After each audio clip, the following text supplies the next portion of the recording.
नमस्कार, welcome to Preeti special kitchen. आज आपण करणार आहोत आषाढी एकादशी विशेष असेच साबुदाण्याचे कबाब किंवा कटलेट। तर चला पटकन जाऊन बघूया हे कटलेट किंवा कबाब कसे करायचे ते। असेच होणारे छान सोनेरी आणि कुरकुरीत असे तुमचे हे कबाब किंवा कटलेट। नेहमी साबुदाणा वडा खाऊन किंवा खिचडी खाऊन कंटाळा असेल तर ह्या पद्धतीचे अगदी कमी तुपट किंवा कमी तेलकट साबुदाणा कटलेट नक्कीच करा। तर ह्याचा योग्य रेशो बघूया, म्हणजे प्रमाण। इथं साबुदाणा भिजवलेला आहे 2 वाटी। तर इथं 2 वाटी भिजवलेल्या साबुदाण्यासाठी लागणार आहे 3/4 म्हणजे 3 पाव वाटी शेंगदाण्याचा कूट आणि तितकंच रेशोने घेतलेला आहे बटाटा, बॉईल बटाटा किसून घेतलेला आहे 3/4 वाटी, म्हणजे आपले मध्यम आकाराचे बटाटे असतात ते। इथं तिखट घेतलेलं आहे, लाल तिखट म्हणजे चिली फ्लेक्स घेतलेला आहे, आवडत असेल घालत असाल तर नक्कीच घ्या। जिरे घेतलेले आहेत पाव चमचा, मीठ घेतले अर्धा चमचा, गुलाबी मीठ घेतलेलं आहे, 2 इंच आलं घेतलेलं आहे किसून आणि मिरच्या घेतलेल्या आहेत 5-6 बारीक चिरून। आता साबुदाणा योग्य प्रमाणात भिजवायचा कसा, कुकरचं भांडं घेतलेलं नाही तर कपचं मेजरमेंट घेतलेलं आहे।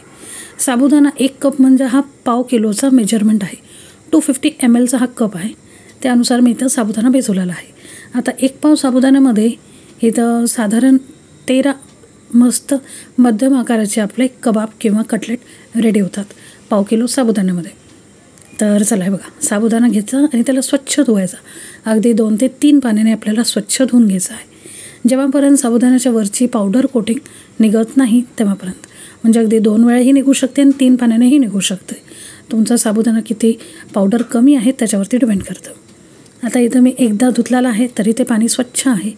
आता परत एकदा धुते। तर हे बघा, तुम्हाला मी जवळून दाखवते, पाणी अगदी स्वच्छ आहे, जास्त पावडर नाही आहे साबुदाण्यात, कारण की हा मी डीमार्टचा साबुदाणा वापरलेला आहे। तुम्हाला अगर लोकल स्टोअरचा असेल घेतलेला तर त्याला थोडं जास्त पावडर असते, तर त्यानुसार तुम्ही 2 ते 3 पाण्याने धुवा।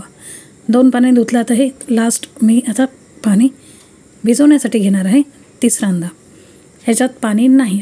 आता रेशो किती घ्यायचा पाणी भिजवून होताना हे बघूया। योग्य साबुदाणा भिजवला की त्याला अजिबात तेल किंवा तूप बाइंडिंगसाठी लागत नाही। इथं मी अर्धा कप पाणी घेतलेलं आहे तुम्हाला दाखवायला। 1 कप साबुदाणा होता भिजवताना म्हणजे धुताना, त्याला अर्धा कप पाणी टाकले बघा। बुडलेला नाही आहे साबुदाण्यात पाणी आहे पण ते खाली। तर आत्ता पाणी किती घ्यायचं आता परत बघूया। हे बघा, अजूनही तो साबुदाणा भिजलेला नाही म्हणजे डुबलेला नाही। साबुदाणा पूर्णपणे डुबलेला पाहिजे। आता इथं परत मी पाऊण वाटी म्हणजे पाऊण कप पाणी टाकलेलं आहे। तुम्ही आत्ता बघू शकता साबुदाण्याच्या लेवलपर्यंतच पाणी आलेलं आहे। इतकंच पाणी आपल्याला साबुदाणा भिजवताना घ्यायचं आहे। साबुदाण्याच्या वर पाणी जाऊ द्यायचं नाही। जितकं साबुदाणा आहे त्याच लेवलचं पाणीसुद्धा हवं आहे आपल्याला। तुम्ही बघू शकता अगदी काठोकाठ साबुदाणा इतकंच पाणी आहे। तर आता ह्याला झाकून अगदी नॉर्मल पाण्यामध्ये मी घेतलेलं आहे 4 ते 5 तास हे आरामात भिजतात। जर तुम्हाला हे दुपारी करायचं आहे तर तुम्ही सकाळी 9-10ला भिजवलं तरी चालेल, अगदी 4-5 तासात खूप छान भिजतात। पण तुम्हाला अगदी 2 तासात भिजवायचे आहे तर कोमट पाण्यात भिजवावं लागेल। आता इथं शेंगदाण्याचं कूट करण्यासाठी इथं ऑलरेडी माझ्याकडे भाजलेले शेंगदाणे आहेत। तुम्हाला भाजायचे असतील तर तुम्ही आधी भाजून घ्या आणि मग शेंगदाण्याचं कूट करा। तर हे बघा, इथं अगदीच मी खूप जास्त फाईन असं शेंगदाण्याचं कूट केलेला नाही। तर आता पटकन हे तुम्हाला मी प्रमाण दाखवते, म्हणजेच रेशो किती आहे। अर्धी वाटी शेंगदाणे घेतलेले तुम्ही बघितलं, पावडर होऊन जर असं वरती झालं म्हणजे 3/4 वाटी, पाऊण वाटी हे झालेलं आहे। जसं 1 पाव साबुदाणा आपण घेतला 250 ml, त्याच्यासाठी इथं एक साधारण रेशो इतकाच आहे। म्हणजे अगदीच ही वाटी जी आहे तीसुद्धा पाव किलोचीच आहे। तर आत्ता मिक्सिंग बोल घ्यायचा आहे आपल्याला आणि आत्ता बघूया। हे बघा, तुम्ही बघू शकता साबुदाणा किती छान भिजलेला आहे अगदी 4 तासामध्ये। तर आहे ना, तर हे बघा एकदम मोकळा झाल्याने अजिबात चिकट नाही किंवा हाताला चिटकतही नाही, तरीसुद्धा अगदीच फुललेला आणि छान मॉइश्चर आहे ह्याच्यात। तर अजिबात असं हे ड्राय फडफडीतसुद्धा नाही किंवा अगदी चिकटसुद्धा नाही, असं परफेक्ट हा साबुदाणा भिजतो।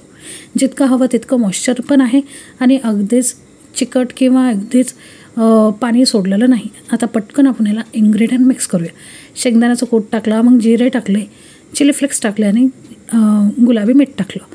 तर तुम्ही हवं तर तुम्ही नॉर्मल मीठसुद्धा घेऊ शकता। फॉर चेंजसाठी मी घेतलेलं आहे पिंक सॉल्ट। चिली फ्लेक्ससुद्धा नसेल खात तर स्किप केलं तरी चालेल।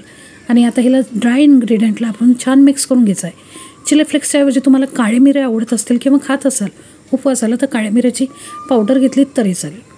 आता इथं ऑप्शनल आहे कोथिंबीरसुद्धा, नसेल खात नाही घेतली तरी चालेल, आलंसुद्धा। तर इथं मी कोथिंबीर, आलं, मिरच्यासुद्धा ॲड केलेलं आहे. आणि आत्ता इथं घेतलेला बॉईल बटाट्याचा किस.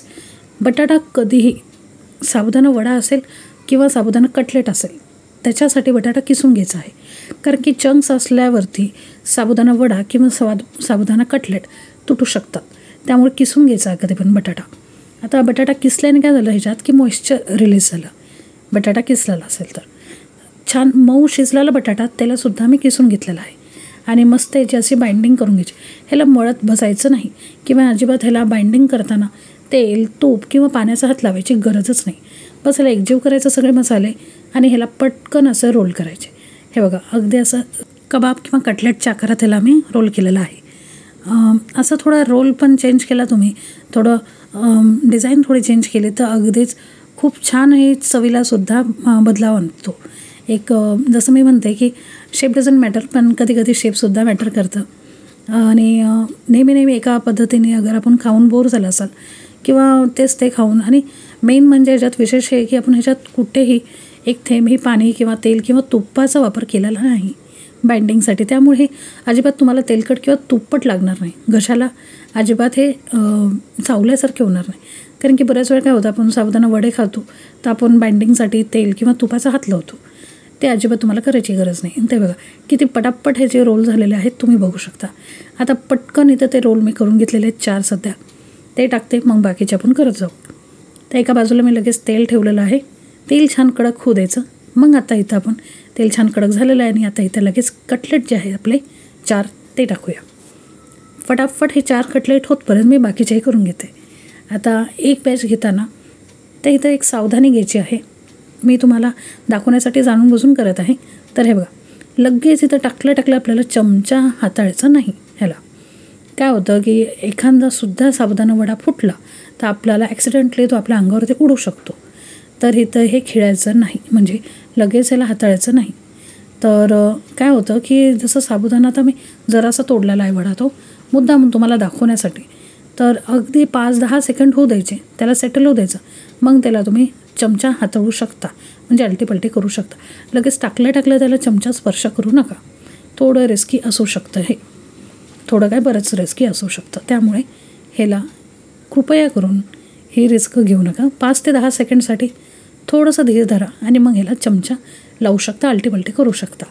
आता मस्त ह्याला बदामी रंगापर्यंत ह्याला ब्राऊन करायचे, अगदी गोल्डन ब्राऊन. जास्त लालसर करायला जाऊ नका. आणि साबुदाणा ही एक अशीच फ्राईड गोष्ट आहे जी आपण फुल गॅसवरती करणं गरजेचं आहे. ह्याला तुम्ही जितकं वेळ स्लो गॅसवरती करायला जाताल ना तितकं रिस्क वाढू शकते. साबुदाणा कधीही फुटू शकतो. हो खरंच. कारण की साबुदाणा वडा ही एकुलती एकच अशी फ्राईड वस्तूमधली एक अशी रेसिपी आहे. फुल गॅसवरती पटापट काढायचे आहे तळून. तरी ऑलमोस्ट ह्याच्यात सगळं भिजलेलं किंवा शिजलेलं असतं. बटाटे बॉईल्ड असतात. साबुदाणा वाफवलेला की लगेच तो होतो, म्हणजे भिजलेला असतो. त्यामुळे तर आणि फुटला तर रिस्की असतो. त्यामुळे स्लो गॅसवर किंवा मिडियम गॅसवर हे कधी तळायचं नाही. फुल गॅसवरती पटापट करून घ्यायचे.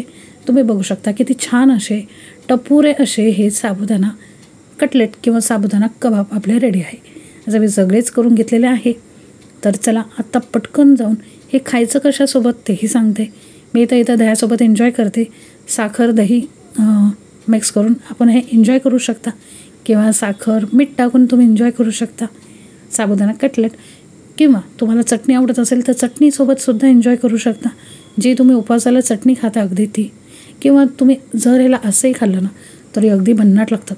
कारण की आपण ह्याच्यात आलं टाकलेलं आहे, चिली फ्लेक्स टाकलेले आहेत, प्लस हे आपण कोथिंबीरसुद्धा टाकलेली आहे.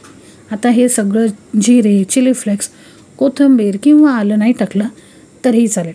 बट त्यानुसार मग तुम्हाला चटणी वगैरे घ्यावं लागेल. कारण की इतकं जास्त स्पायसी होणार नाही. आणि चिली फ्लेक्स टाकणार असाल तर हिरव्या मिरच्या थोड्या प्रमाणात कमी घ्या. जसं मी तुम्हाला सांगितलं, मी अगदी 3 का 4च हिरव्या मिरच्या घेतलेल्या.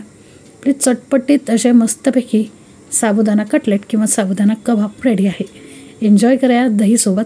तर चला, आवडला असेल हा एकादशी विशेष रेसिपी तर नक्कीच आपल्या चॅनल लाईक करा, शेअर करा, सबस्क्राईब करा. कारण की सगळं करणं निःशुल्क आहे, फुकट आहे. व्हिडिओ शेवटपर्यंत बघण्यासाठी खूप खूप धन्यवाद.